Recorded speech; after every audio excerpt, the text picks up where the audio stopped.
Hey everybody, we're going to make a nice salsa with corn, cannellini beans, avocados, and tomatoes, 2 cups of organic corn, 16 ounces of cannellini beans, 1 pint of cherry tomatoes, 1 diced avocado, the zest of 1 organic lime, and the juice of 1 lime as well. I had cherry tomatoes in my garden, so I used those, and I also had parsley in my garden, so I used that. You can substitute the parsley with cilantro, 1 teaspoon of sea salt, a half a teaspoon of black pepper, a 1/4 teaspoon each of garlic and onion powder, and 1½ tablespoons of dried parsley. We're going to combine a 1/4 cup of olive oil and balsamic vinegar, and we're going to shake that well. Fold it into the salsa to coat it well, and then we're going to set that aside.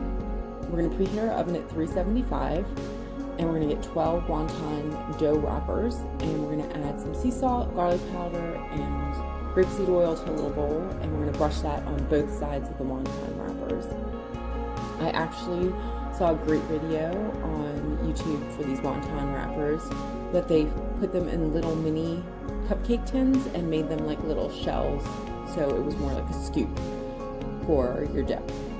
I decided to do them flat, but I will link her video below.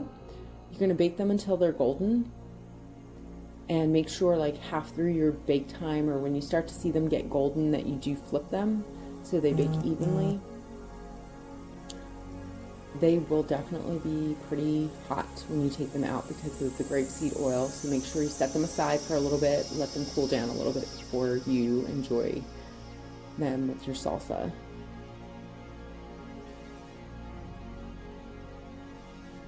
The description for this video is in the box below. If you haven't subscribed, please do. Enjoy your wonton chips with your salsa. Thank you so much for watching.